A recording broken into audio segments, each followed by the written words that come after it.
Porridge, Croatia, one of the most popular holiday resorts in Istria. Situated on the Adriatic Sea, Porridge's main tourist areas are two bays south of the town called Zelena and Plava Laguna, or in English, Green and Blue Lagoon. The history of Porridge goes back to prehistoric times.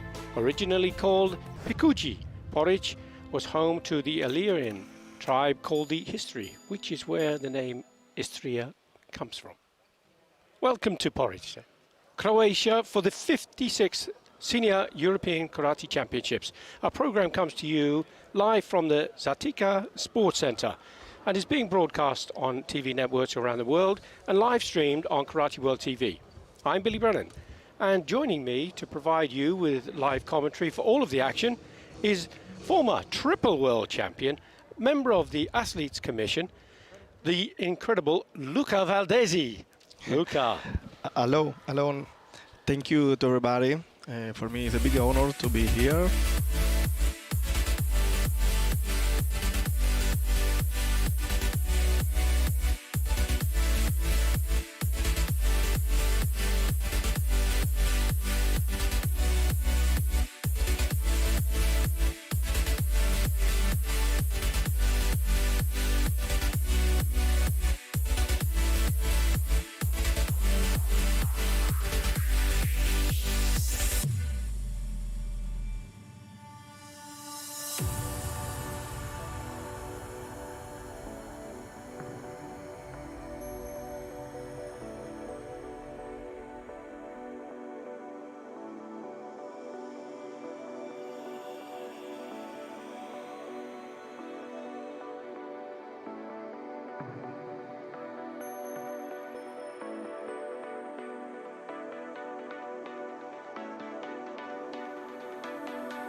When the athletic condition it will be very important, even of course the technical situation, but it's important. It will be important to keep the good level of athletic form during all the kata. And Viviana has been performing particularly well. Obviously, she wants to go to the Olympics, and she's in a very, very strong position, isn't she? Yes, he is yet qualified. So this competition it's always very important, but not so important for the qualification because he will be in Tokyo, and so she can use this kind of final to refound the sensation of the final in the tatami after 1 year and a half was stopped for COVID.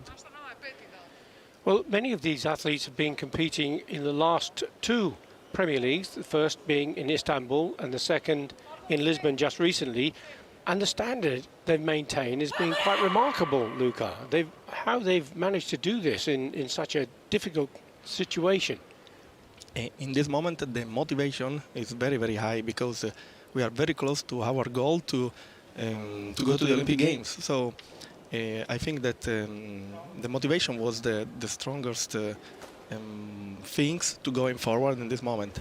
And I think that the final in the European Championship is totally different from all the other competitions. So now the pressure is different. And as we see here, Viviana Potaro opening the kata puapur in a very, very good form, very sharp technique, very graceful. Yeah, yeah. She started very well, yes. Now, for those people who don't understand kata and perhaps are new to the world of karate, kata is bringing part of the 3 Ks of karate. That's the kihon, the kumite, and the kata. And the kata is a set sequence of movements and that form a pattern on the tatami, and that pattern is referred to as the embosin. The embosin is the shape that the kata is creating on that tatami, on the mat. The stances must be the same on either side. So if one stance, as we see here, Sanchin Dutch, is wider on one side than it is on the other, the judges will be looking at. The judges look at their foot position, the hand position, every aspect of the kata. Yes, yes, of course, they will judge the technical aspect, so the cleaning of the movement, the stance, the transitional movement, but even the athletic aspect, so the strength, the speed, the power. Like you say, kata is a part of karate, and kata it's mean fighting against the imaginary opponent. So they have to show us this. And the kiai, the shout that you just heard, is a very important part of karate and kata in particular. It summons all of the energy to express in an explosive technique, either a punch or a kick or a strike. And here we see a balance, and that is the salutation toward the end of the performance of the kata papuren.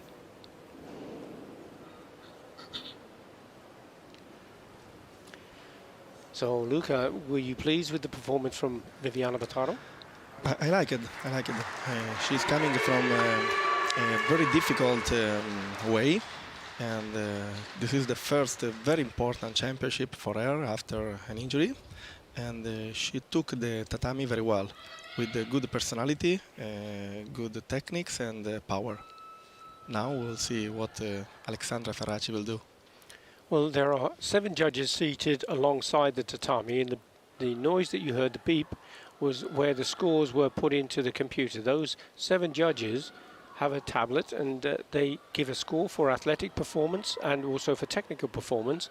Technical performance is the most important of the two. It gives a 70% of the valuation against the 30% from athletic performance. Those two aspects are put together. There are 7 scores for each. The top 2 and the bottom 2 of those scores are taken away, and the result is the score that we will see at the end of the performance of both athletes.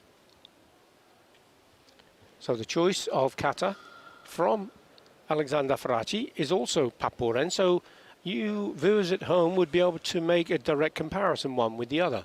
The judges, on the other hand, are looking to make a judgment against the perfect kata, not necessarily one against the other. Yes, this is an important point. They have to try to evaluate the performance, not a comparison between the athletes. In this case, it will be, I think, more simple because they are performing the same kata, so they can, in each case, have a little comparison between their performing. So if one can carry in their mind the performance of Viviana Bottaro, the shape of the stances, the hand positions, the transitions, the breathing, all of this is an important aspect of technical performance. The weight distribution in the stances, the speed of transition, and in athletic performance is about the strength and the speed and the balance.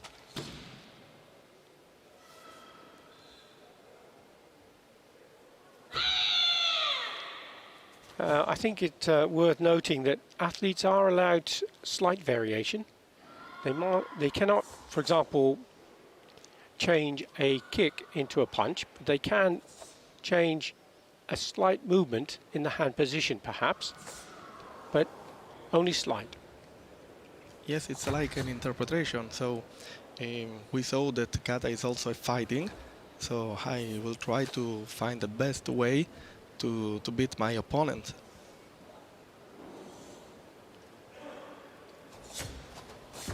And to try to understand kata in perhaps a comparison with another sport, if you're not familiar with the discipline of kata, in gymnastics, for example, they have the floor exercise. And those floor exercises are an expression of the ability and skill of the athlete. In kata, it's very similar. This is a chance for people to be able to train at full power with techniques that are too dangerous to use in kumite. For example, open hand techniques, finger strikes toward the face, elbow strikes, using the knee, that sort of thing, are not allowed in kumite because of obviously they can be very dangerous. You might see some of the techniques from kata emerge in mixed martial arts, for example. Often that there is comparison that can be seen. But the kata that we see here is very, very graceful. Yeah, both the kata were very good, so the referee will have a very difficult job today. And we'll see. So we'll look for the scores and the differences between the technical and the athletic performances of both these athletes, as the chief referee will make their way to the edge of the tatami. The chief referee for this particular bout is Pirkko Heinonen from Finland. Pirkko Heinonen is an Olympic referee. She'll be going to the Olympics.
Different than the style we saw before and the style of the other competitor.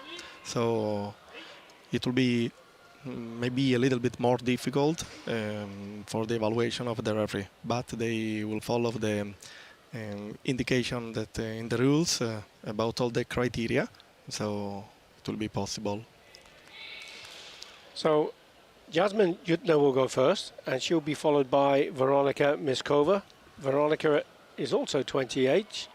She was a bronze medalist in the Senior World European Championship. She performed Kurorun for Papuren and Chatanyara Kushanku on the way to this bronze medal bout. Jasmine Jutna, Gojishio Dai, Sansei and Onsu, and her choice now is Superempe. Yeah.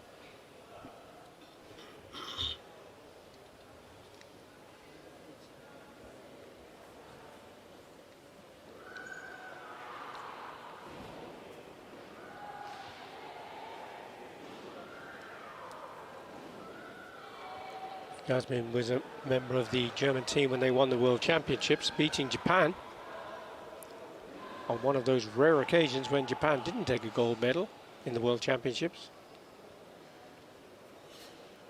It was fantastic results for them because the Japanese were very, very strong with a lot of titles before. So that championship was an amazing experience for all the Dutch team. The Kipidach here is very, very good as she starts the opening sequences of the kata.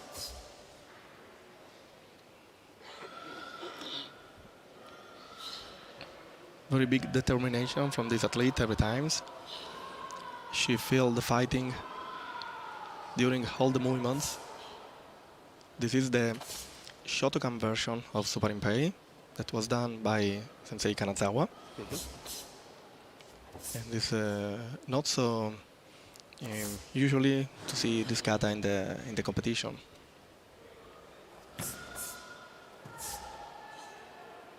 No, it is unusual, isn't it? Superempe would normally be seen using from the Shitoru style. But it's good to see different kata being introduced, isn't it, Luca? It's good to see different kata being introduced from the traditional ones that we often see. Yes, of course, because we're moving forward with all the movement, and more choice we have, more possibility for all competitors to show his best than possible.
Even this kata is very long, so the athletic aspect is very important to arrive till the end with a good concentration, good power.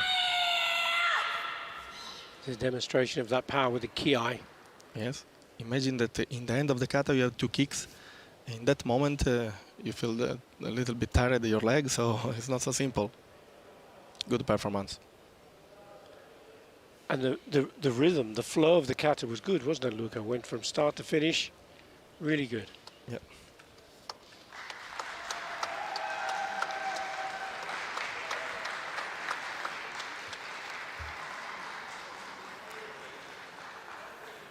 So the judges will be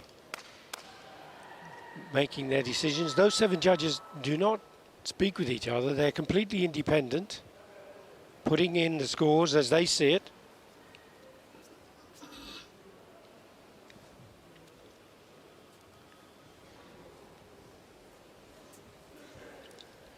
So Jasmine Junta can do no more. She leaves the area.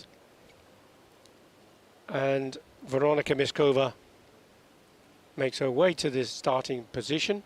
And she's chosen to perform the kata Chibana no Kushanku.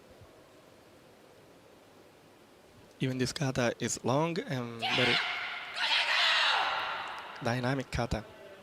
So it will be important the speed of execution and the attention of all the details, of course, like always. Each of the katas in the list on the WKF official kata list is, there are 102. This is number 009. At the beginning of the performance, the athlete has to announce which kata they're going to perform. They have to register that with the official desk, and they register that with the number, the unique number.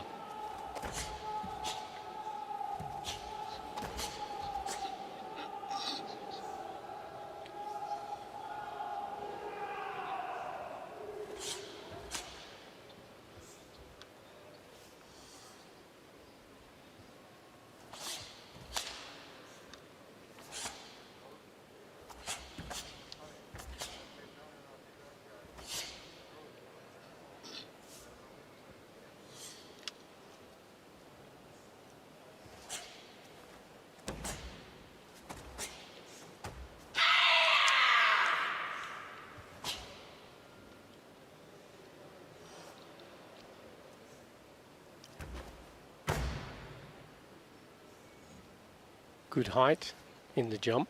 Yes, good jump, because even when I arrived on the floor was without any movement. That's right. Yeah.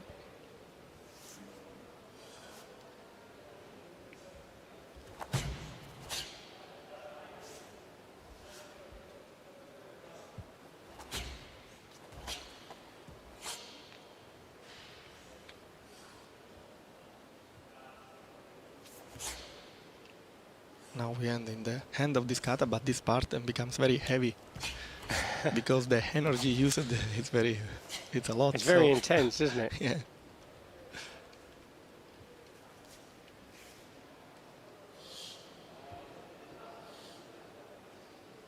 Here's a jump.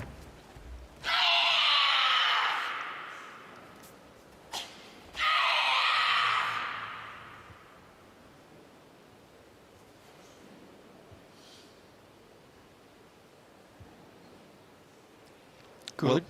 Well done, yes. Good, strong, solid performance, that. Veronika Miskova has responded well to the challenge put down by Jasmine Junta.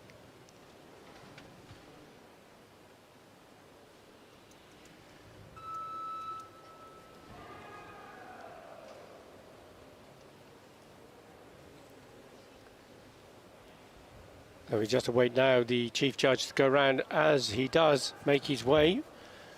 Peter Turek from Hungary. The scores will be released in just a moment for both technical and athletic performances. Technical performances we see, we have Veronika Miskova in front with 18.06 against 17.05. 7.68 against 7.56.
blue in kata because the higher qualification score gives the athlete the opportunity to go second.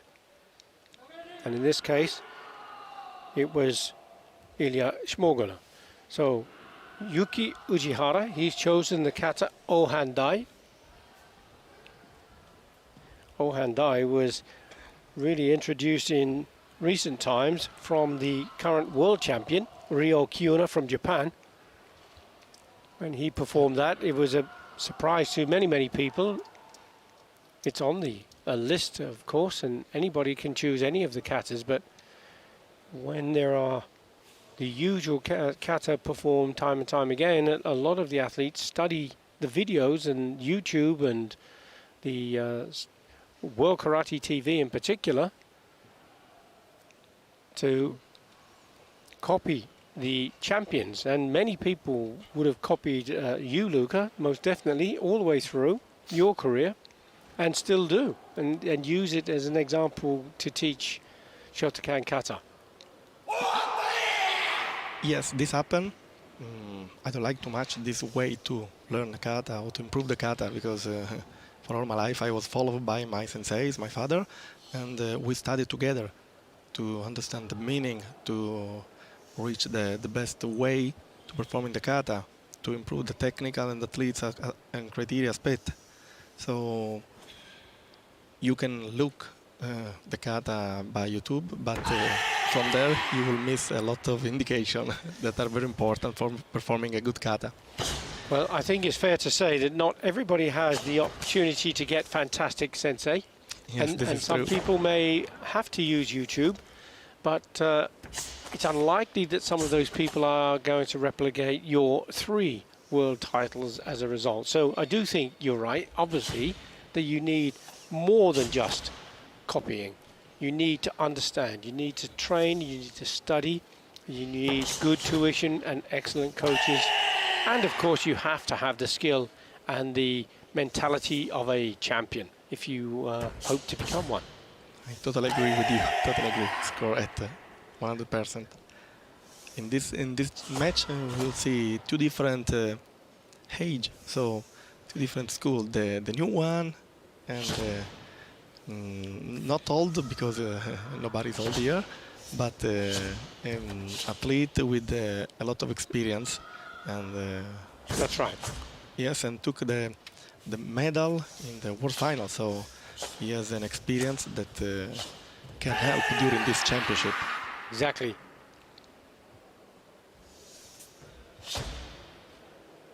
But of course, Yuki Ujihara has a Japanese heritage, and he has a lot of influence from his origin. So he may well bring into that a way of thinking. And Ilya Shmogula, of course, has had opportunity with some great experience through his time on the tatami.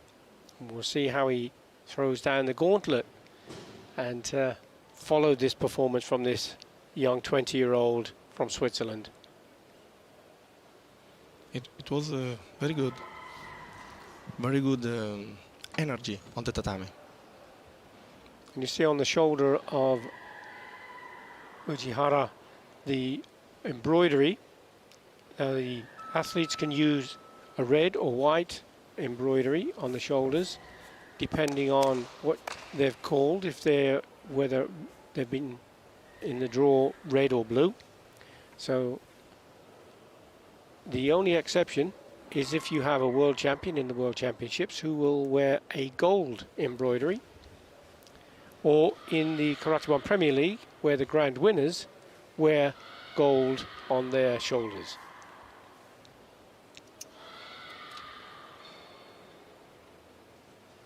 Ilya Shmogula, his choice of kata, Chatnyara Kushaku.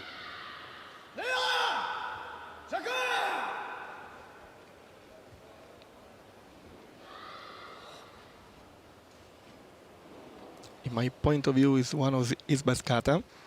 He knows this kata very well. Like the kata of Veronica before, it's very dynamic and The difficulty is also to keep the energy till the end.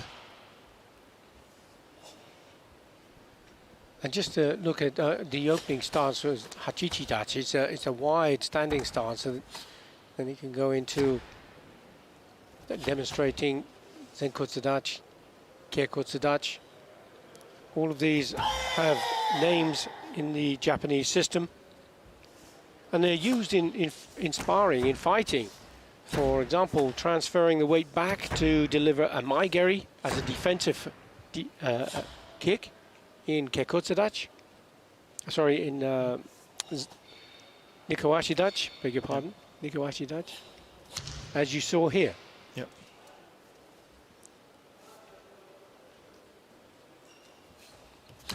The difficulty of this kata also is to have a very good speed of movement in forward with a short stance. So the contact of the feet on the floor becomes very important to keep the balance and even the control of the body during the kicks.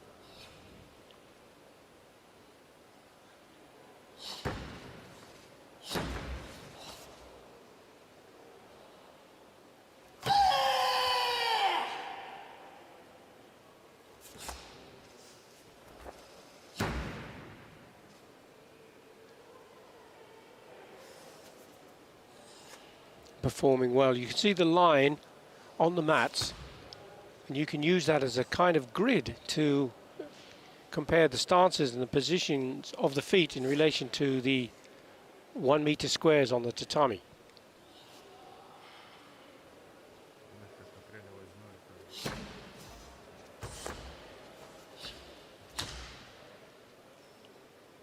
Transitional movements are very good here. Good line with the heels.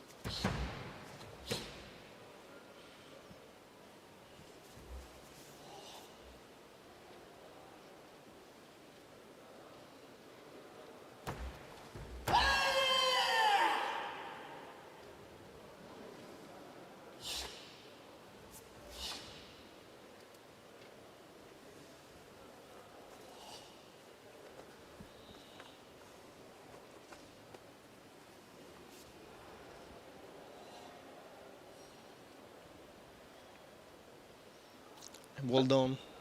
Even That concludes the Ilya. kata performance from Ilya Smorguna.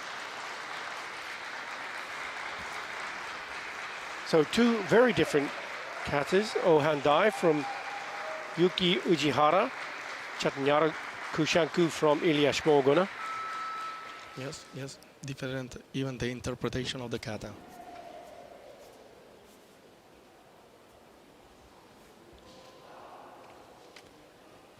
So awaiting the chief judge to make his way to the other side. This is Joaquim Fernandes of Portugal. As we see the scores, 17-9-2 against 17-5. Very close with technical performance between the two. It'll all now depend on the athletic performance, and it is 7-6-8 against 7. So the score, the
with him in the past when I was national coach, and we won together. I say he won in the truth. He won the European title, and we were very happy. After that, when you start like a winner, becomes very difficult. All the opponent try to study you and try to do the best cut against you. Something happening in this moment about the color of the belt, probably. It might well be. It might well be, because I think Matteo Passato was drawn Aka, and Roman Heidarov was drawn Au. Yes. So we'll start Mattia with the first performing on the tatami. That's right. As I said, the color of the belt is only important in relation to who goes first and who goes second. And if you qualified with a higher score, you get the opportunity to go second. You can see both the athletes there just feeling a little confused about what's happening.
It is spectacular, and I love to watch it.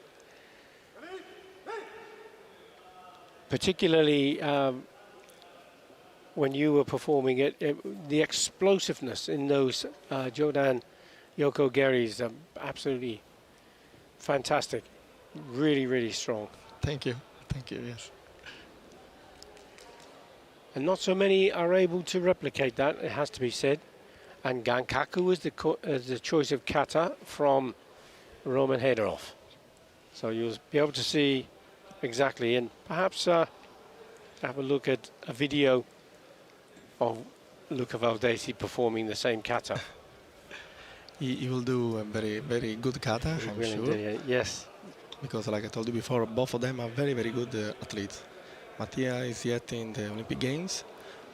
Roman is not yet, but he can deserve it. And now we'll see his Gankaku.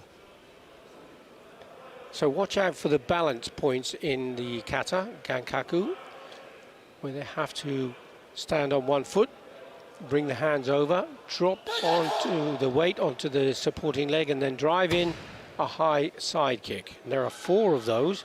And the most difficult perhaps is the spin and stop for the kick.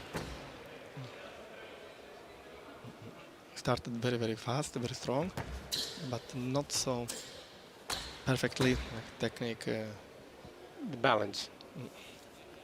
It's so difficult. There's a fine line between taking the risk of going really quickly.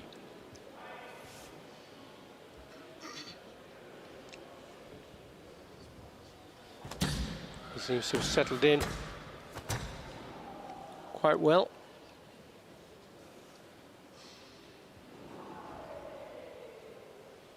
And now in this kata, the first part are very important, the physical aspect. And the second part is very important, the mental aspect. How you can keep the pressure to stay there over one leg. Yes. Yeah, I know very well.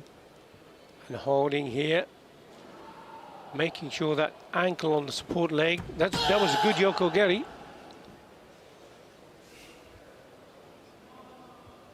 Again, drops down a bit.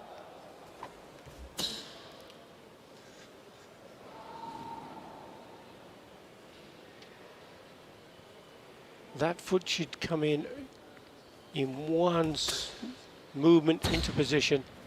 And here's the difficult one, to spin and stop. No, not so good, really. No. Lost the balance. It's very difficult to perform that kata. Yes. And it's almost impossible to perform it in the way that Luca Valdesi used to, but or perhaps still, I shouldn't say used to, perhaps still can, of course, I'm sure. Like I told you before, the risk is very high because the second part, you have to be very strong on the mind to keep the pressure over one foot. It's not to stay over one foot. It's not so difficult. The problem is stay over one foot when you are doing the match for the European Championship, for the medal. That's very difficult. Well, now it is the turn of Matteo Bassato. His choice of kata, different. His choice is Kankusho.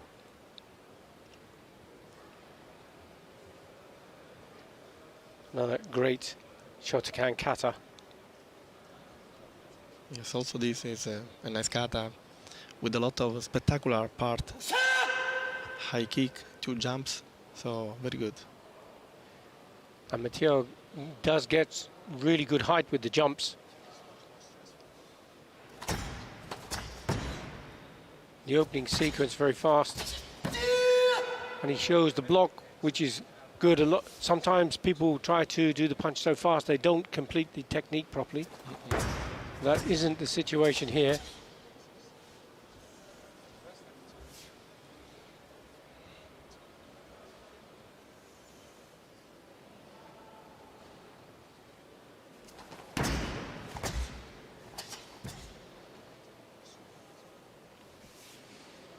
Very powerful upper body.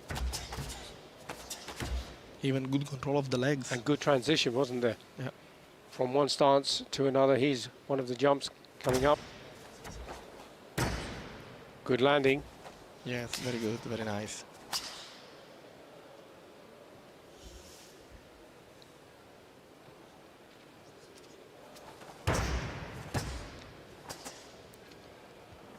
And good power, even in the punches. Here comes the second of the jumps.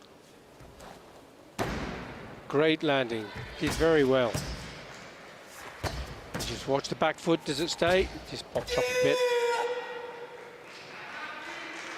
Good performance, though. Yes, very good, very good. Well done, Mattea.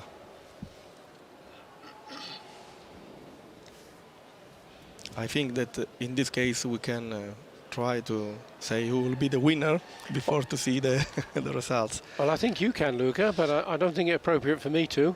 Unfortunately, the mistakes, not only one, but the mistakes of Roman were very big. So in the kata, it's almost impossible to win after big mistakes like was done in the performance. Well, we'll see in a moment how those mistakes are being reflected in the scores of the judges. Remember, technical performance, athletic performance, 70% weighting in favor of technical performance. The chief judge, Predrag Rogozarski from Israel, makes his way to the area. As you see here, 17.92 for technical, 16.38, 7.68, 7.02, 25.6 against 23.4. You're absolutely right in your evaluation there, Luca. A big difference between the two.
Oganessian of Russia wearing red, Greco in the blue colors.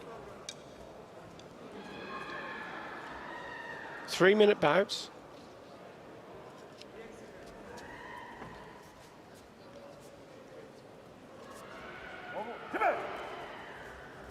Scores are for 1, 2 or 3 points, 1 being a Yuko, 2 Wasari, and 3 is an Ippon. Oh, straight off the mark there was Oganessian trying that Chudan Mawashigiri roundhouse kick to the back. Very successful with that as well. He opens the score. There's a video review request from the coach of Danilo Greco. So at the moment, there are 2 points being awarded to Oganessian. The senchu, which is given for an unopposed score. There's the kick, as you can see, going in, and there's the punch after the kick arrived. Now, whether the video review team, as you see down in the left of the screen, that's Elois Wisbeck and Pirkko Heinonen, whether they perceive that to be acceptable as a score or not, we'll have to wait and see.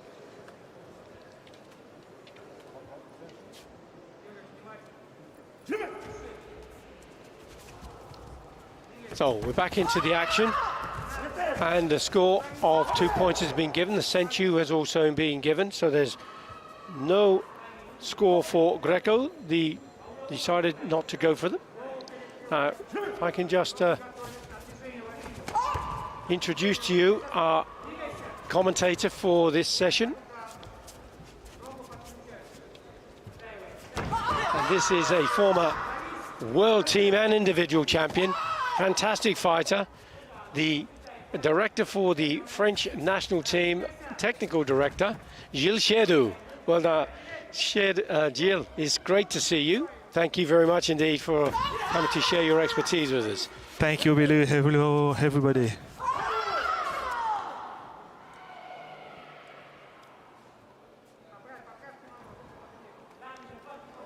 So we're at the 2-minute stage left of the bout. There is the score that we can see here from Oganessian of Russia.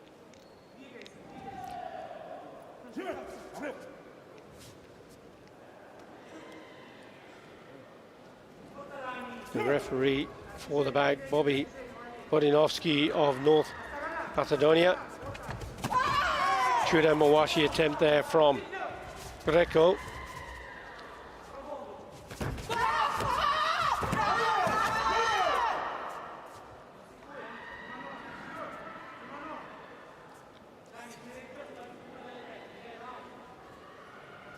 Referee penalising Oganessian. So Gilles, obviously, when you were competing on the tatami, you were in the heavyweight section, a heavyweight in all sorts of ways, a fantastic fighter. Obviously, one of the key players in the French team for many, many years. Yeah. I watched you compete. I refereed you competing. I saw you win world titles. What an absolute delight all of that was.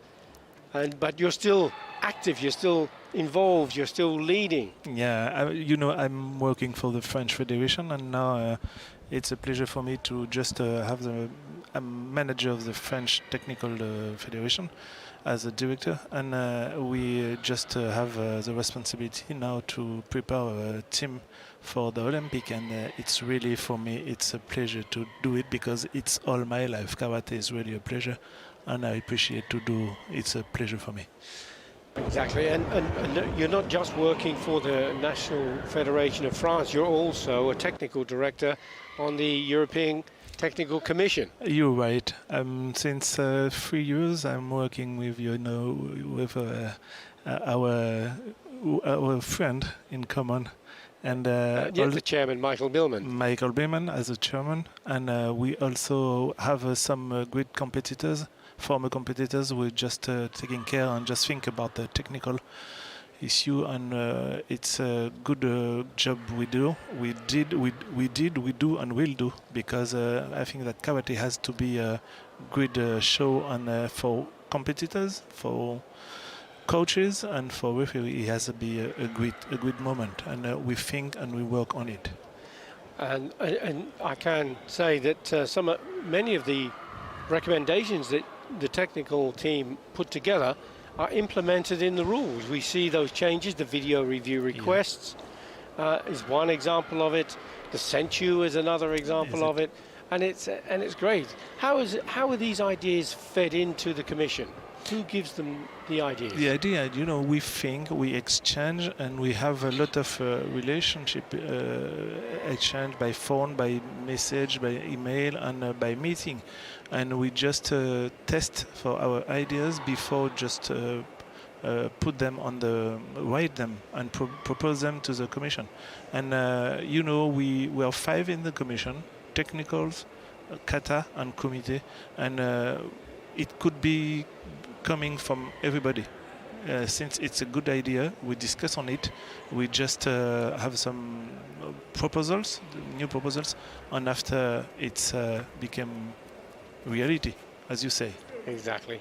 Well, in that little the time, what's happened here is that basically, if there's a problem with any of the equipment, the athlete is given just 1 minute to remedy that, and that's why they were. We found that Organisian was running off the tatami to try and get himself sorted out. It is possible sometimes that an athlete might forget to bring their gumshoe, perhaps, or they might have a problem with the gi. They may have the ties. You can see he's tying up the sides of the gi here. They have to be in place at the beginning of the bout. But the referee can give up to 1 minute to allow them to get this sorted out. So, and when you think this is a bronze medal match in European Championships, then the referee will give the every opportunity he possibly can to allow the athlete to get himself composed and back into position. But having said that, you don't want to detract from the focus and concentration from Greco, who is patiently waiting there for his opponent to come back.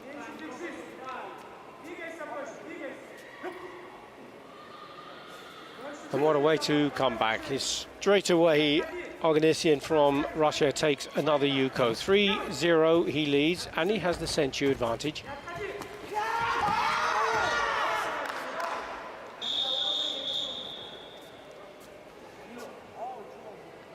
And there's a score for Greco, but perhaps Organisian he decided that he was going to ask his coach to do a video review, and that's not his job, it's the coach's job. So, as you can see, quite rightly so, in this case, the referee has penalized him for doing so.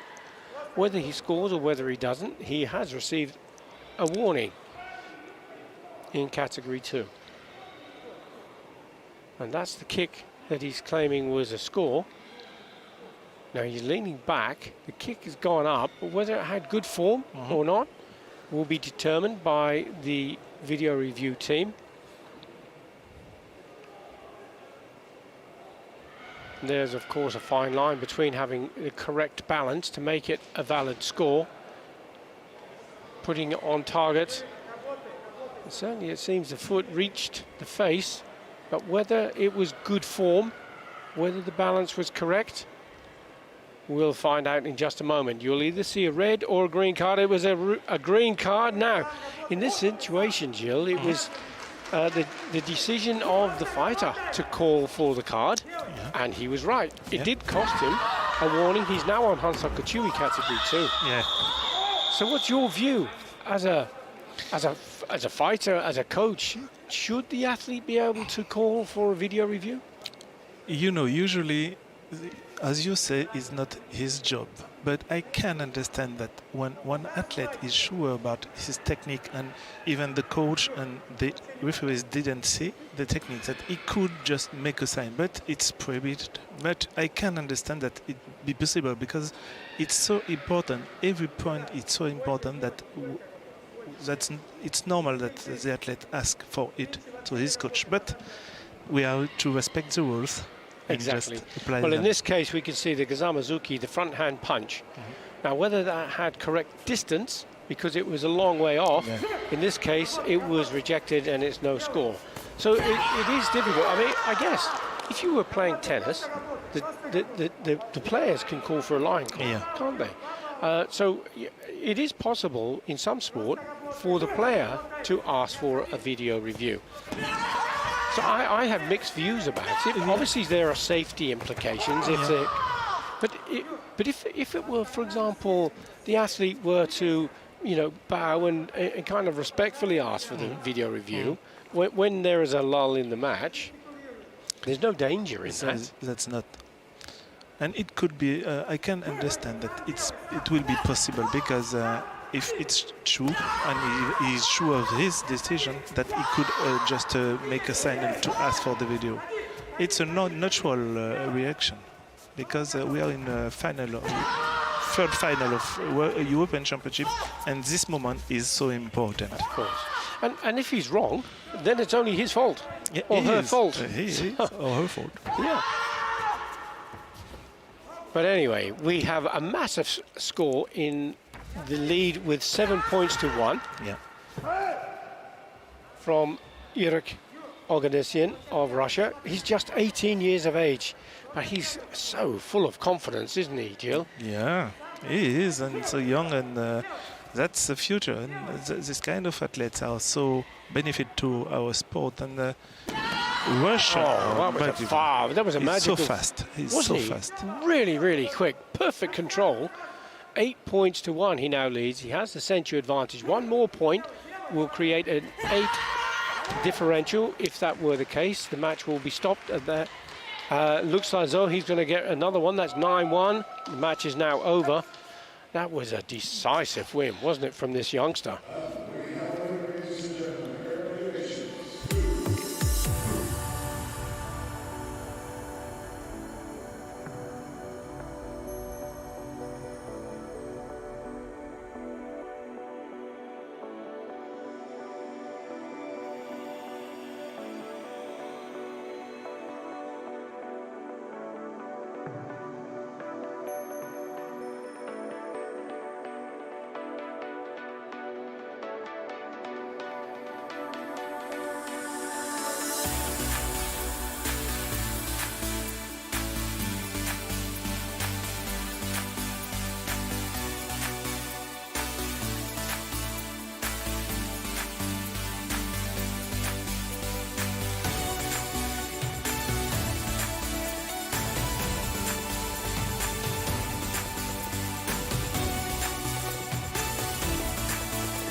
For Greece, wearing the red colours, and Haas for Germany.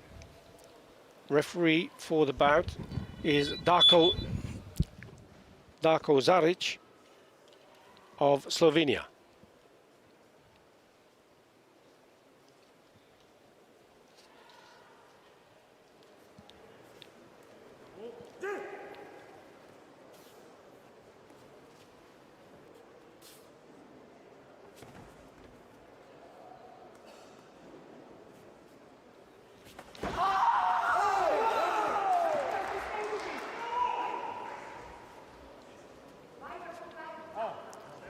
Well, the opening point of the bout has been achieved here, and it goes to Haas of Germany. He'll also receive the senchu. The senchu is an important element in the scoring because it's effectively 2 points. You just seen alongside the number 1, the score, there's that yellow dot, that is senchu. It can be won and lost. It can be lost in the last 15 seconds.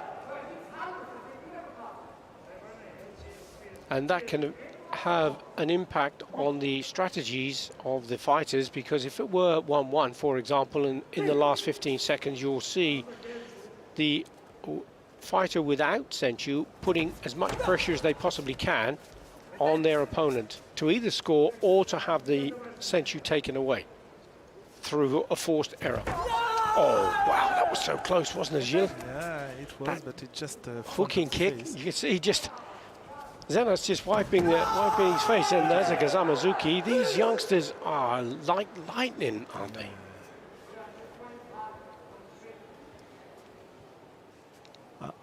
Contact lenses, maybe. I think so. It might be from that hooking kick. It just seems to flash past the front of the face.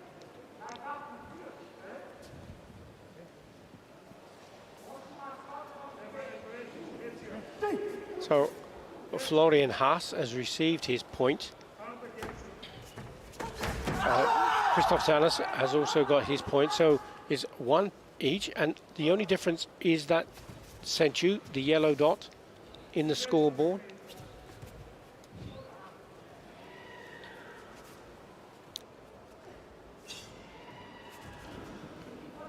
Now the two C1, C2 lines on the graphic, that shows category 1, category 2. And there's an orange dot alongside C2 for Germany's Florian Haas. And that was where he stepped off the tatami and had a jogai. There's a counter punch there from Haas.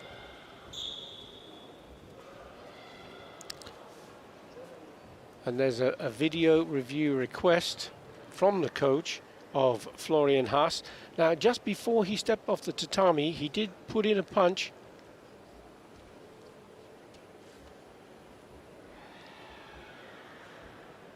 And you see the punch going in low to the body, and the high punch over the top there from Zenos. So what we have here is a double video review, one for blue, one for red, 2 different punches, the blue going low, and then the red going over the top. So both coaches are standing in their box. They have the cards in their hand, or the coach assistant has the cards.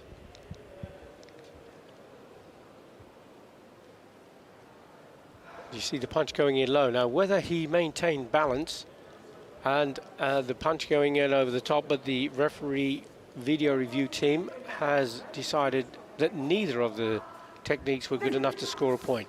Remembering that there are 6 criteria that have to be present to score a point. One of them is correct distance, good form, and if you throw a punch and fall over or fall back, that's not necessarily good form.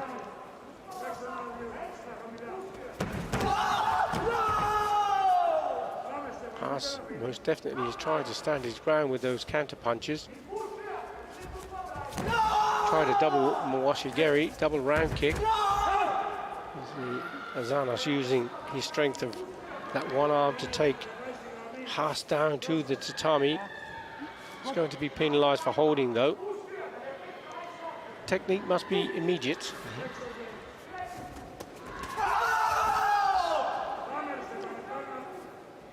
And neither of the coaches have cards left, so they can't call for video reviews. There's at least one flag out there for Zenos. So your thoughts on the bout at this stage, Gilles? What? Who do you think is going to be coming out on top? It's 1-1 or 2-1. Zenos. I think the Greek is just leading naturally, and but you know, with our sport, this kind of fight, everything can happen at a moment, even if in the 5 last second. But now, did you see that? Yeah, Just as you were saying beautiful. that, Jordan Beautiful. Mawashi, it was brilliant, wasn't it? So quick. Might get a chance to see that later, perhaps, but that was a great technique there. Oh, what a fabulous Ashwadai. Wow, wow, wow. That was great. That was really, really good.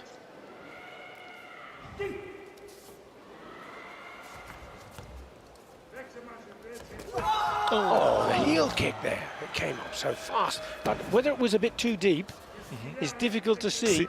Angles, of course, are so important. It certainly didn't get the support from the judges, but that was a brilliant it was very 5-1 win, beautiful. wasn't it?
She came through the rounds with a bye, a 6-0 win, 3-0.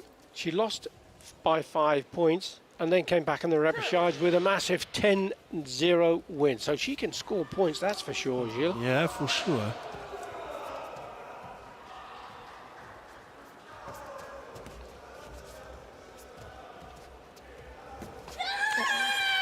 I think both athletes have the capacity to,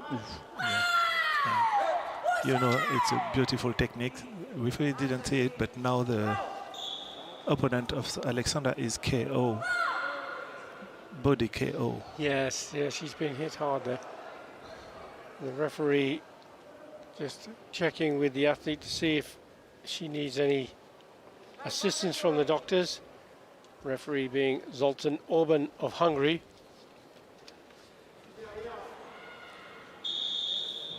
There's a video review request from the coach of Alexander Rachia.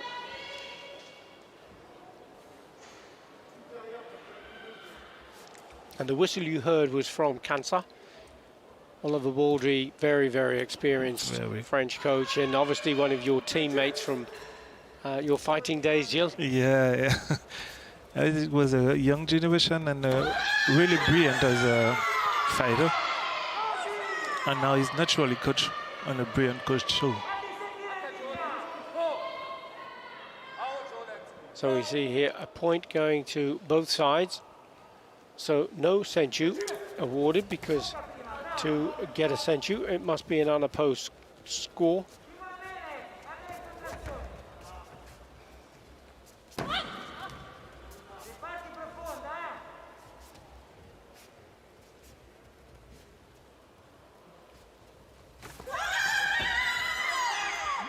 A strong high punch there from Perfecto. Didn't quite meet the target, slipped past the side of the face of Rachia.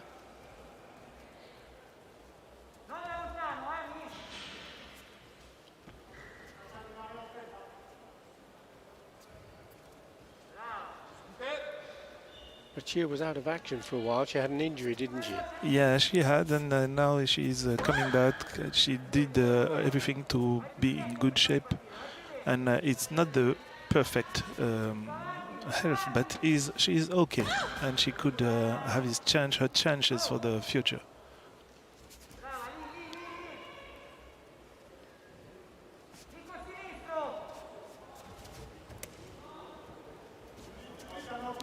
Still very little between the two. There's a very, very good counter punch there from Perfecto as Rachia came forward. There is a video review request. That seemed a very good time, but again, it's about the angle. So whether it was on target, let's have a look. So we see Rachia going high. There's the counter punch as Rachia came in. Now, did it score the point? We have to see it for the other angles. And they're saying no. What you can't see is whether it slipped past the side of the face, and perhaps that was the situation. But again, it's from our position, it looked pretty good, didn't it? Yeah. Gilles?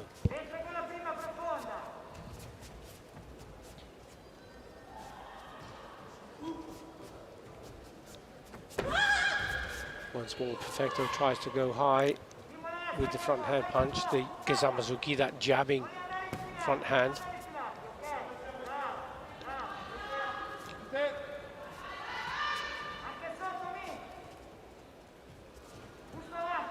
You note all of the referees having to wear these face masks because of the COVID pandemic, trying to be unable to continue with sport, but in as safe as possible way. They're all wearing gloves. So when they're holding the flags, they are not getting in any actual contact with the flags themselves. Good front hand once more again from Perfecto. Rachia just staying in the center of the tatami though. She's still biding her time, looking for that area of weakness if she can find one against this 25-year-old from Italy. Into the last 15 seconds we go. 1-1 it is. If it goes to full time, it'll be a Hante decision by the judges. Rachia then steps in to try that Jordan Oromawashi, but doesn't get the support from the judges. Instead, she's going to get a warning from the referee. That is a Hansokachui. She cannot afford another Category 2 warning. She's just 3 seconds to stay on the clock. And then it will go to Hante. That's time up. So, of course, Gilles, I won't ask you what your opinion is because we have a French fighter on there. And the decision has gone, a split decision. 3-2. It's gone 3-2 in favor of Alexandra Rachia. She takes the European title. So close between that. It was a split decision between the panel. Nobody wants to see referees have to make a decision.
blue colours. Milivojevic, she's wearing the red colours, came through the rounds. She got a bye in the first round, lost in her second round, 2 points to 5, came back in the repechage 5-1 and 1-0.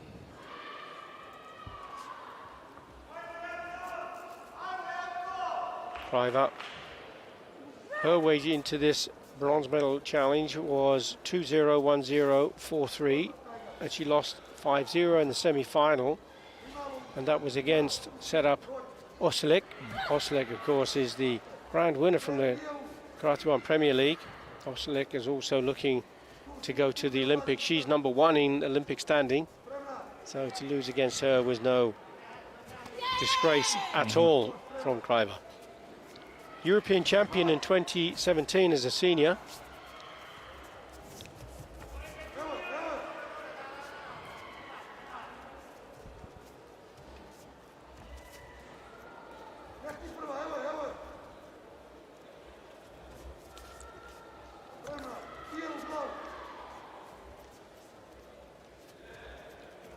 Quiet start to the bout, Gilles.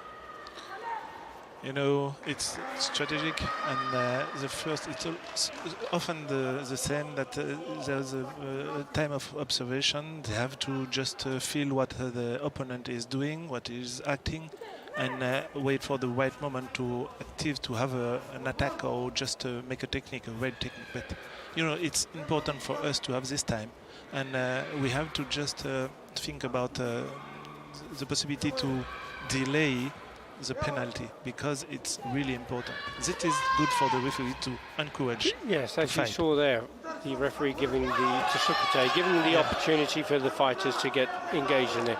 But there is the two elements. I mentioned this earlier in the last session. There's the physical battle going on, as we can see. That's the kicks and the punches, etc. But there's a psychological battle also that is important. I mean, after all, if you were to watch a game of chess, you can watch a game of chess and there's nothing happening, and then somebody can make 2 moves and win the match. It's the same with karate. I'm not suggesting that karate is chess, of course, but strategy is important, techniques, tactics are important, and it doesn't always mean you have to be traveling at 100 miles an hour. Of course. You have to be just have a balance and know how to do in what time. It is the strategy, and strategy make part of the performance. I think it's also very important, as you pointed out there, that the referee understands the battles that are taking place, understands the strategies, and allows the match to flow, to unfold. If you're watching Muay Thai, Muay Thai gets faster, the rounds go on. Exactly. They don't start off explosively.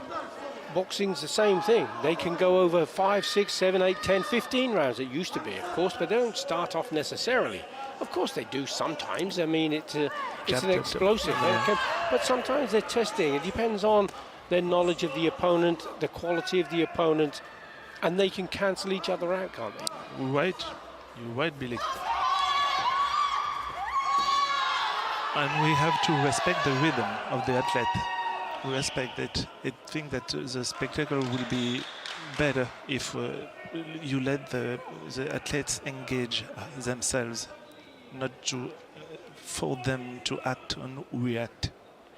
So it's a fine line between providing entertainment and winning the bout. The most important, of course, is winning the bout from the fighter's point of view. And here's a video review request from the coach of Milivojevic.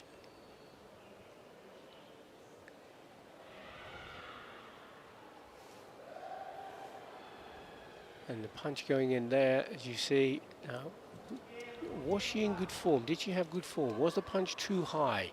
Was it the correct distance? Did it have vigorous application? Did she maintain Zanchin? All those things going through the minds of the referees. And you see Juan Antonio Velasco and Eloise Wisbeck didn't believe that those 6 criteria for Ippon were present, so there was no score given.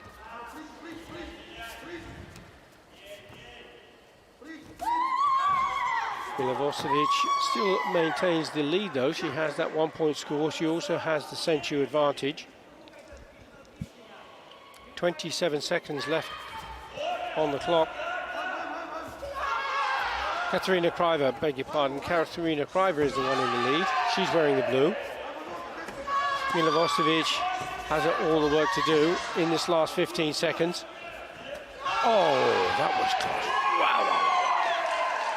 Wow, wow, wow, wow, wow. What a fantastic spinning Yushiro Uramawashi, that reverse roundhouse kick. Just came from nowhere, didn't it, Jill? Yeah, and you know, Ukrainians used to do this kind of techniques. Very spectacular, and I don't know, it's teaching in their school, and naturally it's just acting, and it's very spectacular. It's beautiful. 5 points to 0 she leads. Yeah. As the clock ticks away in that last second.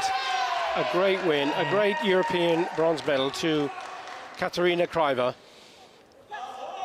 Jelena Milovosevic of Serbia has to settle for 5th place.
Stefan Pocconi.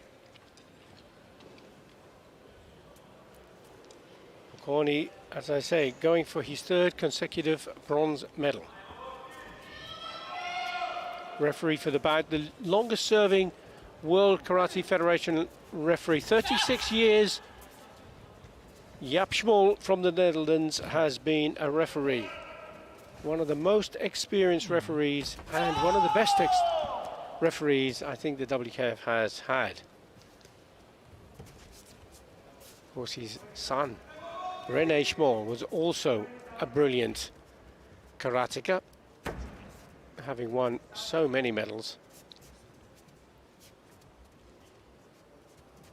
So the 3-minute bout underway once more. It starts off cautiously between these two. Pocconi of Austria against Moran Berak of Croatia.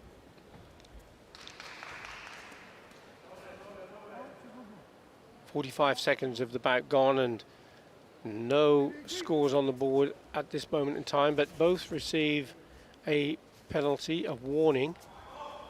in category 2.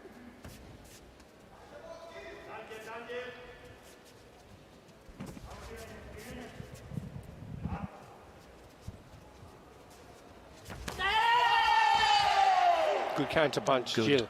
good, very good, good timing, good reaction. That is karate.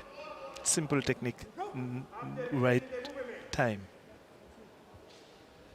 Your favorite technique? It is. That's why, maybe why. I can remember. And for a big man, my word, you were so quick with those hands. Yeah. So quick.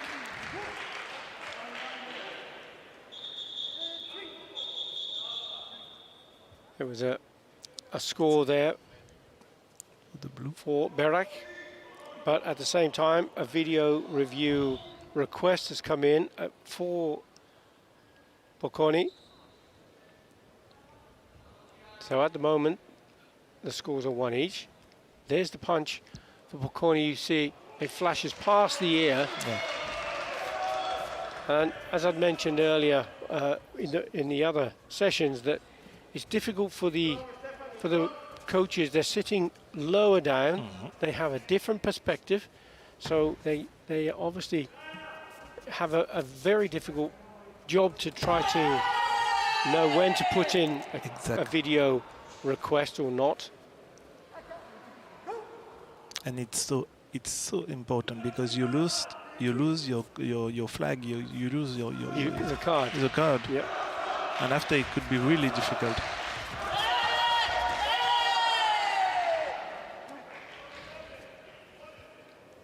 And the whistle you heard. Again, there's a contact violation on this occasion. So, no score. Chikoku warning.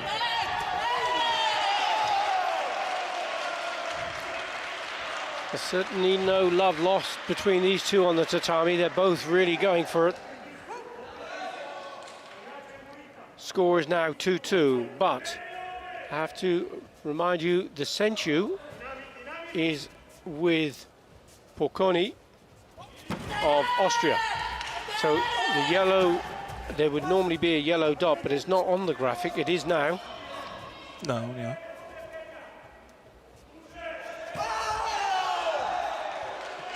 So that's the only difference between us. That is why Berak has to keep going for it.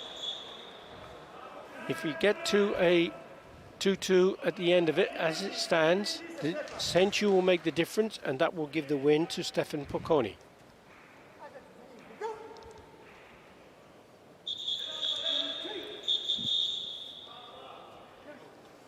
The whistle is from the Kansa, just reminding the referee that there is a video review request from the coach of Berak, and that is for a on the scoreboard. It was asking for a Wazari, but it's not. In fact, it was a Yuko score that they were trying to claim was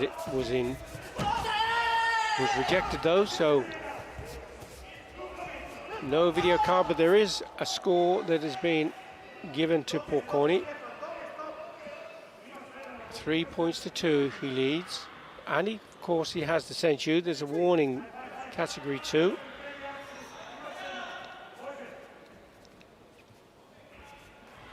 In this last 30 seconds, Gilles, what would be the strategy if you were sitting in the chair for Berak?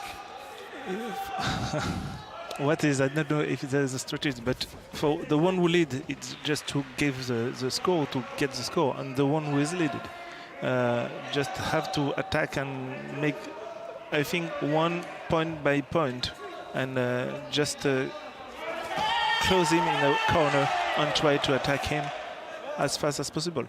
Because Berak is he's seeing well what happened, and he has a good counter-attack, you know. Yes. And it's particular, but it's clever. Oh! That was so close. It was pretty much with the shin. He got so high with that. Yeah. It was a good idea. It was indeed. And Bocconi just came inside that, though, didn't he? And kept out of trouble. Bocconi now has Hansok Chui in the last couple of seconds.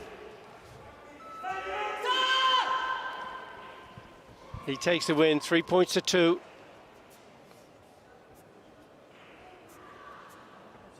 That Boron Berak, obviously frustrated. Means so much.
Both are in a good.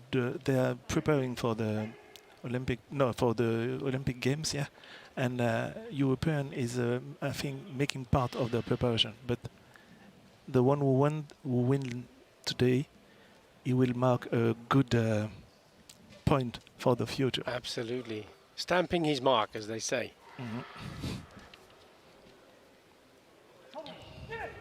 So, as we get underway, the referee for the bout, Juan Antonio Velasco from Spain.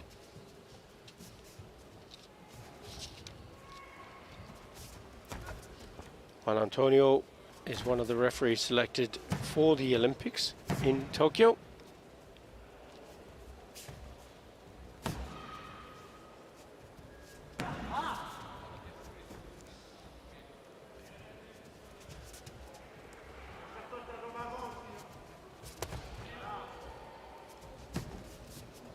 See the way this strategy, then stamping the front foot, testing, trying to push, trying to provoke, trying to draw out, teasing out an attack from his opponent so that he can meet him with a counter, just to see what his reactions are. If I do a kick, what does he do? If I throw a punch, what does he do? How do I move forward? And he start with a punch. There we go. That's exactly the strategy worked. He was testing, and then decided this is the right time. It was all part of setting up his opponent, wasn't it? Really. For him, it wasn't a good championship, but I think it's a good thing because he know what happened. Well, he got caught out, didn't he? By Vengi Plakutin coming up from a different weight category and defeating him. What a surprise that was. It was a surprise because Steven was a favorite. But, I think that Steven was in a way just, okay, European Championship, I'm going to prepare. And the Russian guy come to say, okay, I'm here and I want to prove that I'm strong. And he beat won the both quite best fighter in this category. The world champion, the European champion, the grand winner. I mean, it was not supposed to happen. But Evengi Plakutin wasn't having any of that. Came up from the minus 60 kilogram category and defeated the world champion 8 points to 2. Incredible. Incredible. It was. So it just goes to show it. No one can rest on their laurels at all. There's always someone out there to challenge you. And that is the beauty of karate too. So once more, we have Stephen DaCosta sitting back just in that corner. How is he going to get out though? Is he going to be pinned in? Is Burak Ur going to be able to, in this last 52 seconds, he's only 1 point behind. He has the Senchu against him, of course, but he is trying to keep DaCosta in the corner. Really. He knows Stephen how dangerous the Turkish is, and he didn't have to just acting alert, just waiting and just provoke him and react on his fault. Well, that kick whistled over the head of Stephen DaCosta. But DaCosta got out of the corner really quite well. Being pushed back in again once more though from Ur. I think that Turkish is going to try some legs. You know that he has to win. Yeah. DaCosta was 3 seconds left. forced off the tatami. He will now receive a Hansoku Chui. That's a category 2. And lost his And he'll Senchu. lose the Senchu. That's the signal. The referee takes away the Senchu. So what we now have to see here is if Ur can score at least 1 point, there would be a Hante decision if there's no score, no further score. And there is a video review request from the coach. Nothing. 3 seconds. So the video review has been cancelled. And now, of course, the situation is Stephen DaCosta cannot afford to take another category 2 warning. He can't hold, he can't step off the tatami. And he doesn't have to, because the next time he steps off the tatami, it will be as European bronze medalist to add to his massive tally of successes.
After each bout, there will be a decision on who would win. If there's no score, there won't be a hantei decision. It would be a hikiwaki. That means a draw. The first team to win 2 matches wins the bout. Or should I say, wins 2 bouts, wins the match.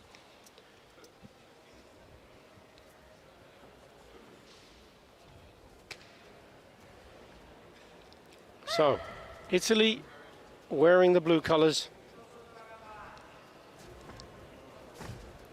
Bulgaria, team consisting of Goranova, Stubleva and Svilinova. Italy's team consisting of Ferracuti, Mangia Capra, Mangia Capra, beg your pardon, and Semerero.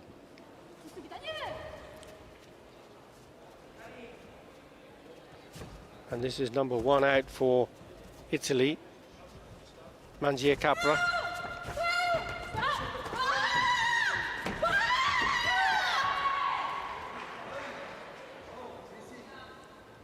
In the team events, the referees rotate. So after each bout, they'll move to another position on the tatami. So the referee to open this is Francesca Marquez Aroju of Sweden. The score so far is a 1-0 to Italy.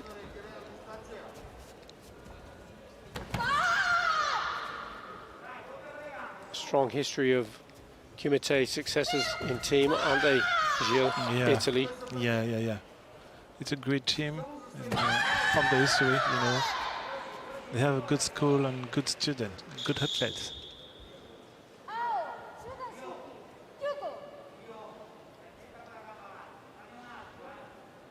Video review request for Bulgaria. Italy received another Yuko score.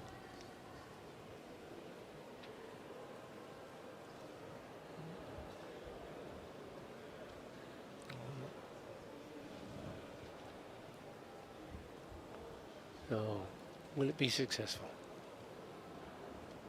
Difficult to see the blue punch coming in, but the red punch looked as though it passed. And it has been rejected, so the video review has not been successful.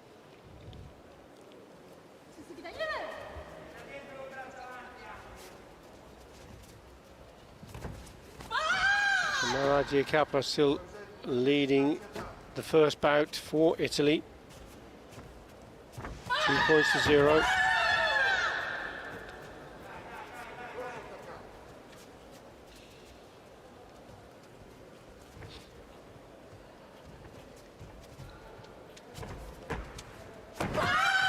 Good catch punch there, though, wasn't it, from the Bulgarian?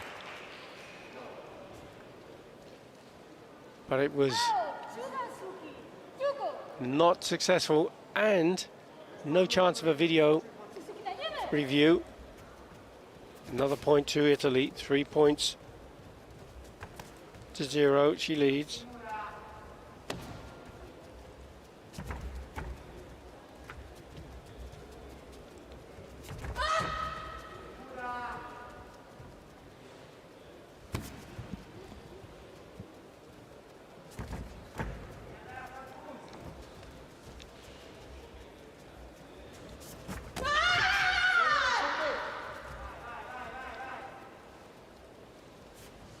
Into the last 50 seconds or so. Oh, that was close to that one of my washes, Gilles, wasn't it? So close.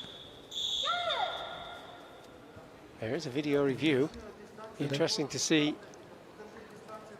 I've seen the head of the Bulgarian just make Move a off to movement. the side Yeah. slightly.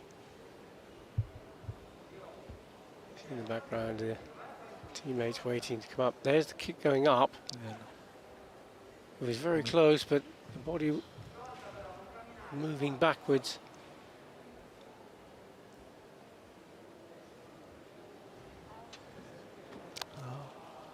So, are they going to reject the request? Yeah. And it's been overruled, no score. So neither of the coaches now have a card to call as we go into the last 36 seconds of the first bout.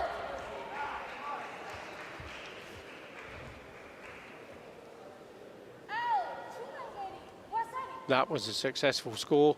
Good opening bout this for Italy. 5 points she's got on the board, and she has the senchu.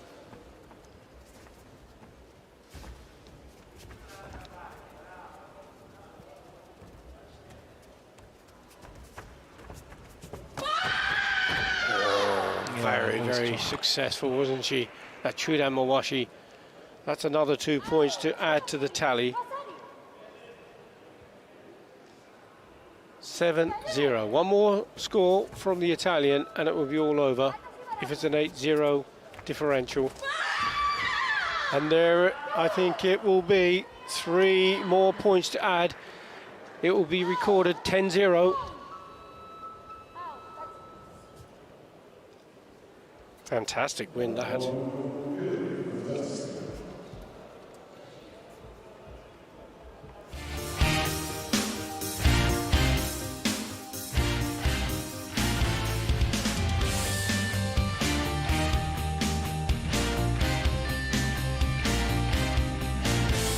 Good score should it go to Kampak as the referees rotate. We have Peter Turak from Hungary in the centre.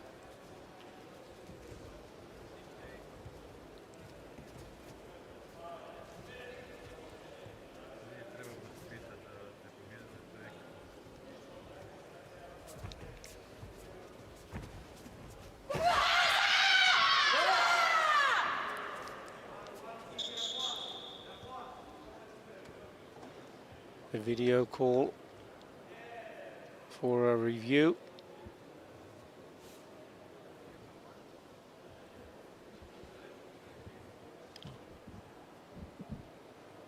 And here is the video review. I think there were calls from both coaches actually. There's one punch going in from either side, both going into the head.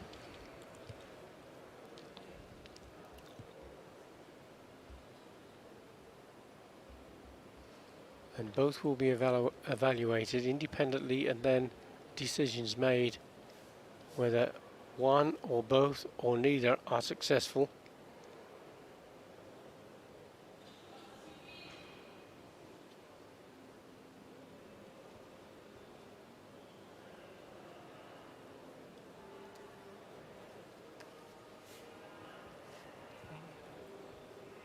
Is it no on one side?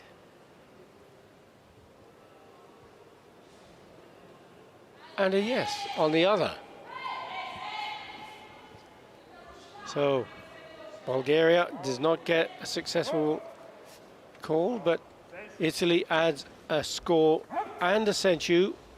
So looking pretty good in the second part, the second bout of the 3-match bronze.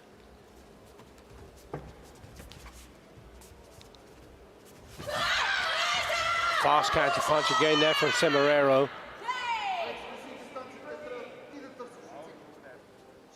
If Semerero takes this win, it will be all over because they already have that fabulous 10-0 win from the opening bout from Magia Capara.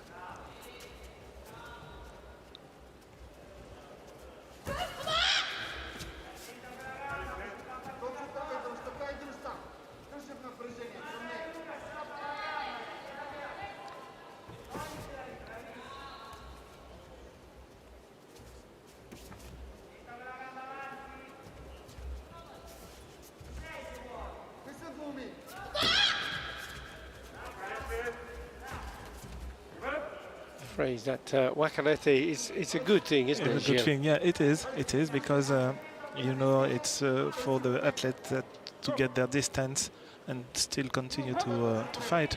It's a good thing for the karate. She loses the gum shield. She asked for a coach to use the card. The Italian girl.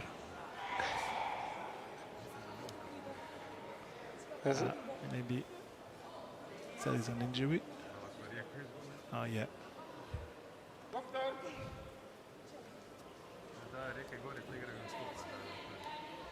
Well, we got injuries from both athletes. Yeah. One with the foot, the other with the face.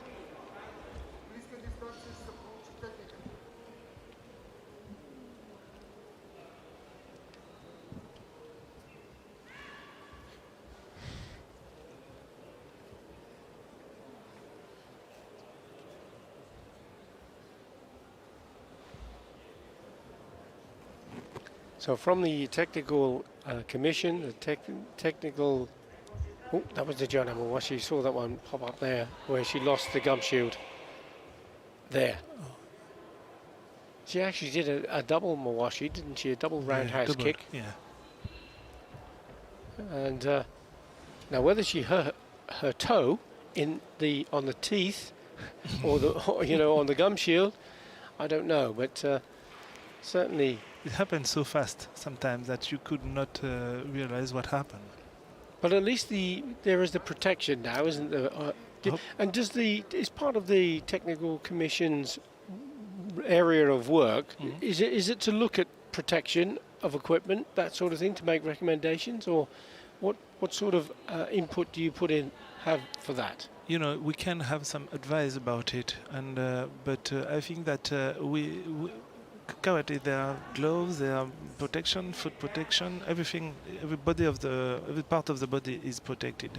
I think it's a good thing, it's enough, and now we just have to let the game on. It means that just make the technique just be do just the technique be realized, and the athlete performing score, you know. Yes. But about the other things, I think it's not the most important thing that we can think about. Absolutely. Well, that video review for Semeraro was unsuccessful. She still has a problem with her foot or her leg.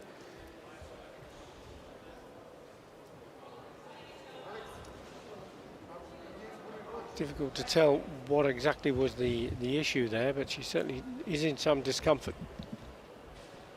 She has the comfort, though, of the fact that she's leading 2-0, and she has the senchu.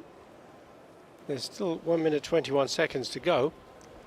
Now, one of her teammates there saying, come on, focus, stay with it. Manazia Capra has done her job. She's got a good win, that 10-0 win in the first bout. She needs Semeraro to stay on the tatami. If she were to decide to not continue, it would be a kiken. And if it were a kiken, then her opponent would receive 8 points. So this is an important consideration for the Italian team. Obviously the safety of the athlete is important, but you don't know what the problem is with her foot. We can only see that she is obviously in some sort of discomfort.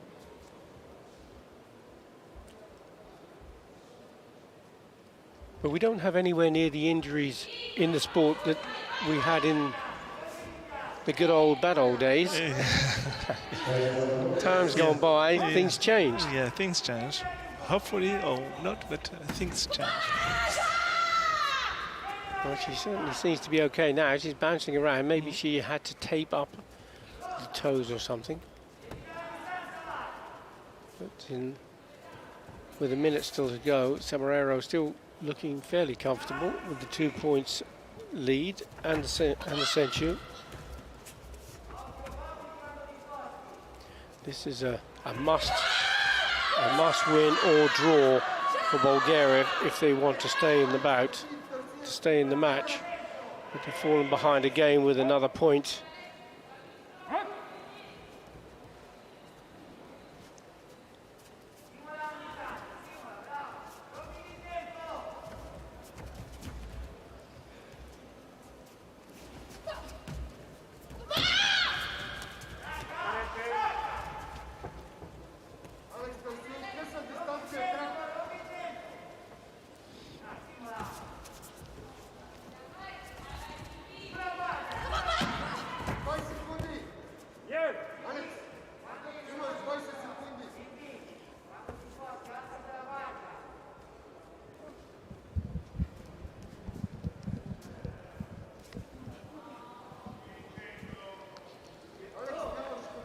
Once more we see issues.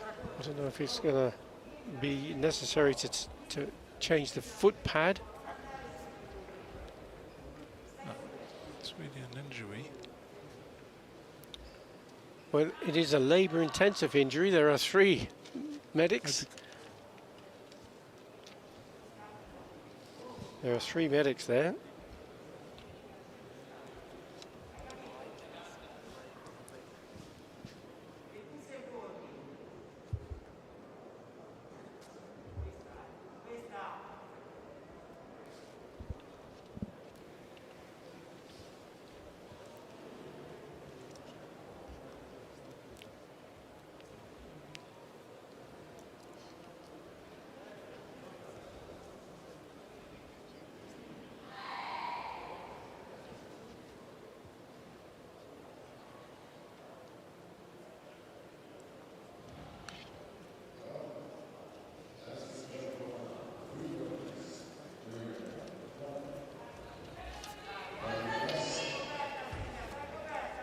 Oh, we'll have another go. See if we can keep Semerero on the tatami this time. I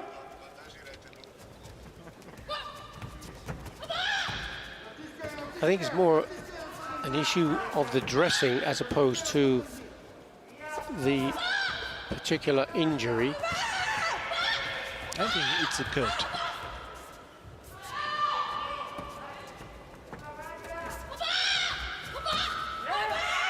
That's the time up, and that is enough. So the win will go to Semerero, and the win will go to Italy.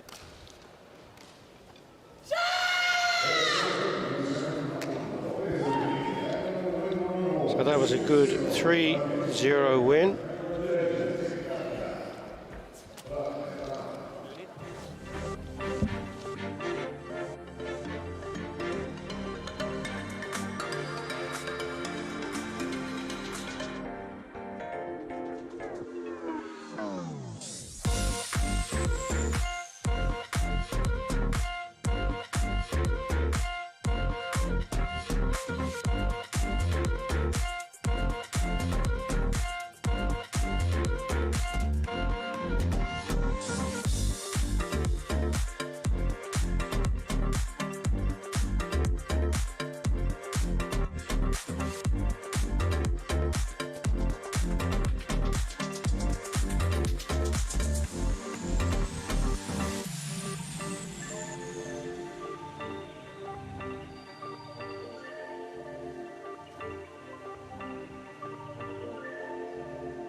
judges because they are all referees and they will rotate accordingly after each bout. The opening referee is the very senior Giuseppe Zaccaro from Italy, who will be going to Japan as one of the Olympic referees. Yeah. Giuseppe has a tremendous amount of experience on the tatami, many years. One of the best referees, I think. Yes, yes, I the greatest respect. The maestro, some may call, on the tatami. So, out number one for Croatia, Lesjak. She's wearing the red colours. Her opposition, Hertold, Leila Hertold, who we saw competing in the individuals earlier, performing really well. Good counter punch there for Leila. Leila Hertold, she opens the score with a Yuko. Unopposed, it is indeed. She gets the Senchu to go with it.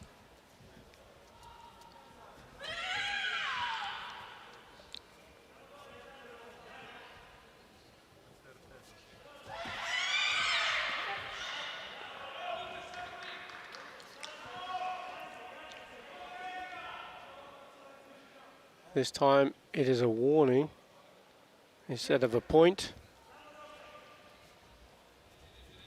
So she has a first level category 2. That's a Chikoku. As you can see, the orange dot alongside C2. She has a 1 point Yuko score, and she has the yellow dot alongside the score that signifies Senchu. So that's the advantage she holds.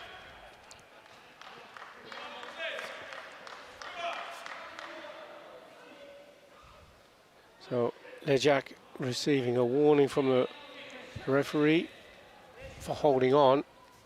Also now a C2 category Chikoku warning.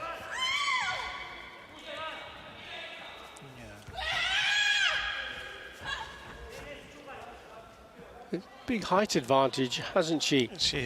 Lesjak over Leila Hertold. She doesn't seem to be using the advantage. She's not using that front hand. Which perhaps she would have a bit more success. I think so. But you know, I don't not understand. But I think that you're right. She don't use it enough. But maybe it's a good thing. No. But you're right. You're really right. Yeah, but to be fair, Leila Hertold is closing her down. She is keeping her defences high, so she is making it difficult for Lesjak. Although there's a video review request gone in, and we can see the screen on the right was showing the punch, but whether it was good enough, it was not. The video team have rejected it. So the question is good. She has the legs.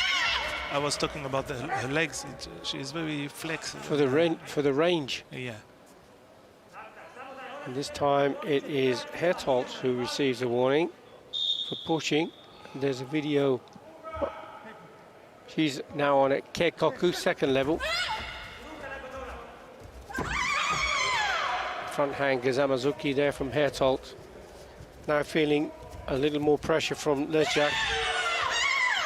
This opening bout is always important in teams, isn't it, Gilles? Yeah. So your fighting position was favoured, number 1 or number 5? Both, I mean, all 5 positions in the men's team are very key, but it depends who you're fighting, I go. Of course. Against England, I usually not in 5 position, except our famous fight against... Wow, yes, that famous fight. I was there in South Africa. That was the most great fight. I live in front of my idol was Wayne Otto, yes.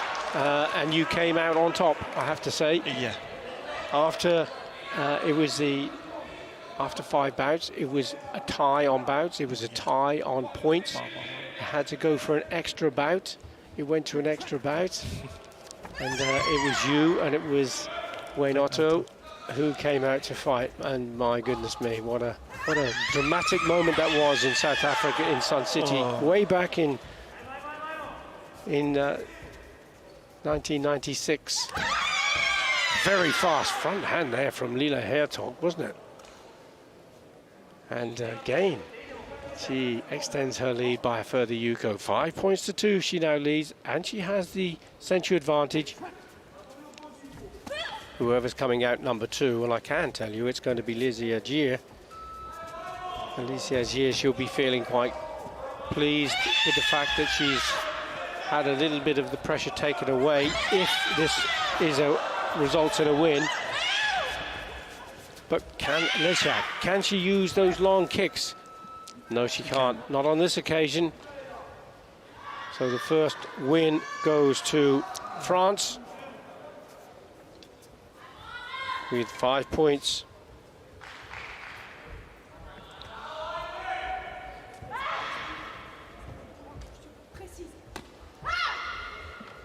Five points to 2. Alicia Agier fighting number 2 for France in blue. Leonard coming out for Croatia in the red.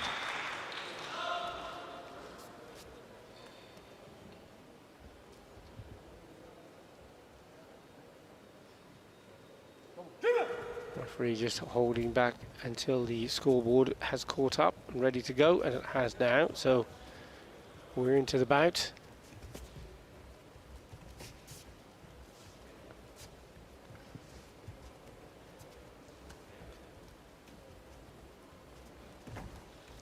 Lizzie Agier, she knows that she has the lead of one bout. So the pressure is going to be on Leonard for Croatia. She needs to start to get her team back in contention. Lizzie Agier has got no rush to do anything.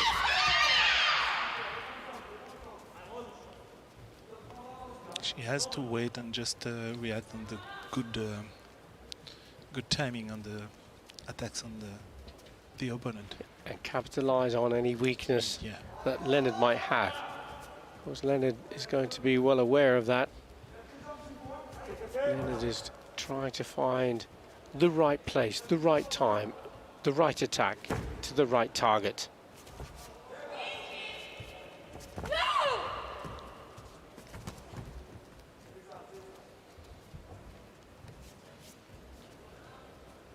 Should this go to the end of the bout with no score, or a score in draw, then it would be hikiwaki, and it would be all down to the last match, and that will be between Avazeri of France and Vukoja for Croatia.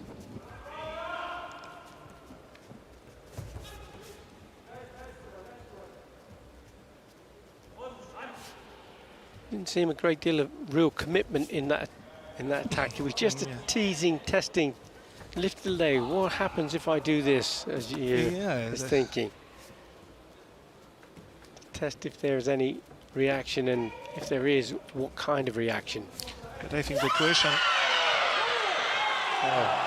That was actually really quite good, because Agier went for the punch, but it went past the face of Leonard, who comes back in with a score. Agier still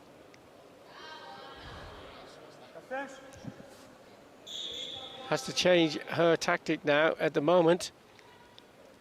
There's a video review request for Agier of France, but the point from Leonard is secure. That's in the bag. Now the only issue is, can she add Senchu to that? And she can, because the video review was not accepted. The point wasn't given. So we have Leonard now leading 1 point to 0. She has the Senchu.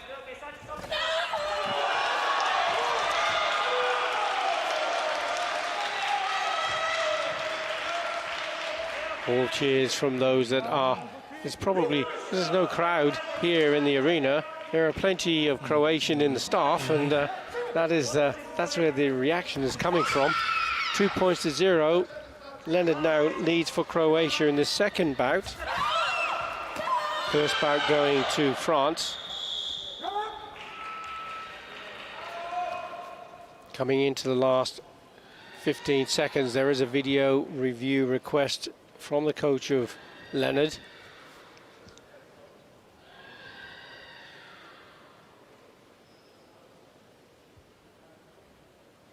And this could be a tactical move on the coach's part, or if he was absolutely convinced it was a point, of course, that's different, but both of the kicks went up at the same time. Not sure if they were good enough to score points or not. We'll find out in a moment. Do you have an opinion, Gilles? I don't see very well on the screen. It's not so No, easily seen, is nothing, it? yeah. To be fair. Yeah. Not on that view anyway. The other 3 screens may have shown something different. So we've got no cards left for either of the coaches. There's 7 seconds left of the bout. Croatia leading this one by 2 points and a centu. France leading at this moment with the first one. So now it's all even and down to the last bout. 1 win each for France and Croatia.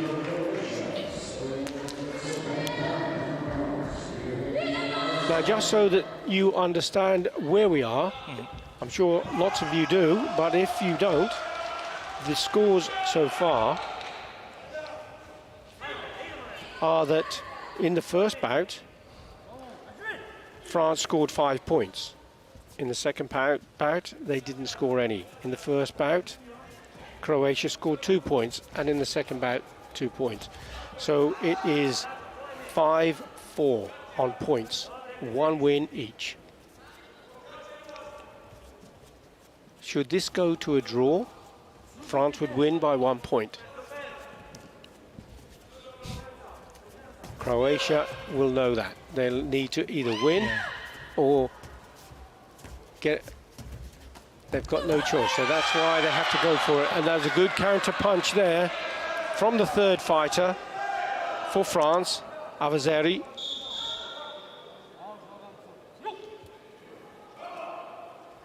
Video review request from the coach of Croatia for Vikoja.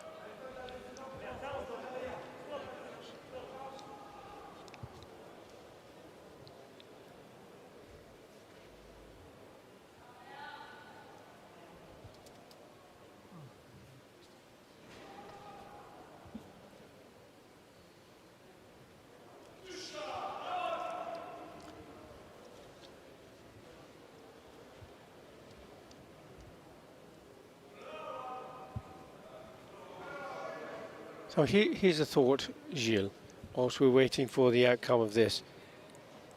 In individuals, oh wow, great call, and a score. 1-1. It's 1 point each, no centu.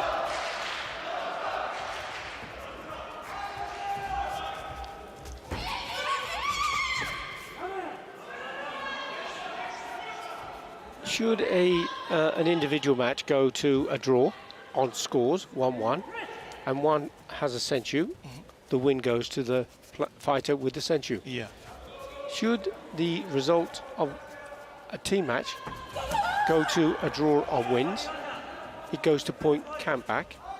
If it's a draw, then there's an extra fight. But Yeah. what about centu?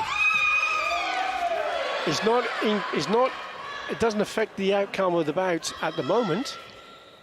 You mean that? During those bouts, if one has centu and the other one doesn't, well, it can still be a draw, 2-2, Yeah. or no, but it would be 3-2. So centu can't be invoked if it's been won and lost, but it can't be invoked really. So it doesn't really count. You can't apply the principle of centu to a team event because there can be a draw, Oh, yeah. and if centu is, then it won't be a draw. So it goes to a win, doesn't it? Yeah, that's it. That's it. So it's 2-2, and the Senchu lies with France in this case. Fine. So if Senchu is invoked at the end, and the scores are 2-2, the win will go to France. Yeah.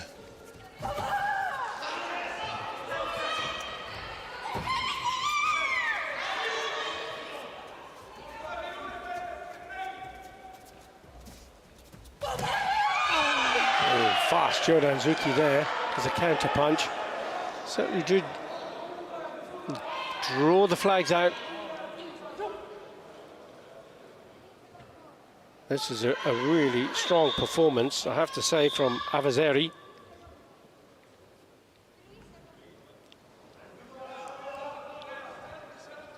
That's a point for Avazeri, who is not counting.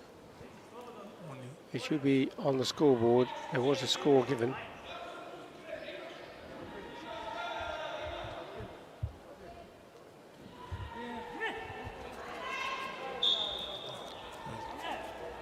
The scoreboard's still okay reading. now. It's Yeah, okay. now it's been corrected. It's 3 points to 2, and there's a Senchu that goes with that 3 points in favour of France.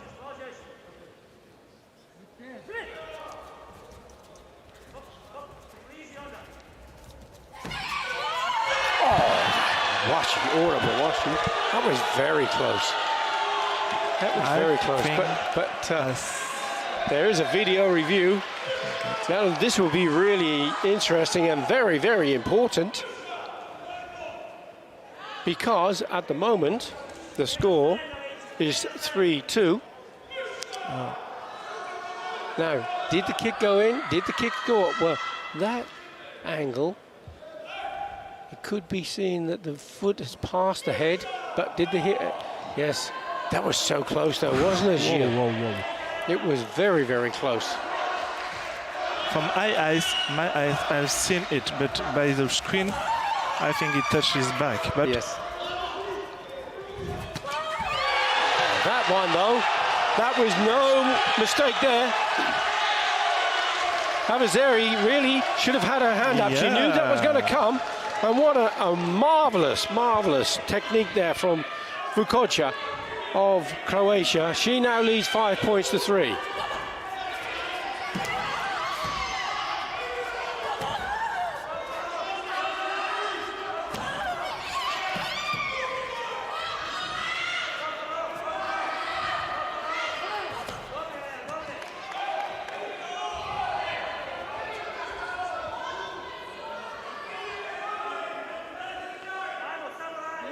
What a dramatic finish this is going to be in the last 24 seconds. There's a good punch there coming from the French fighter.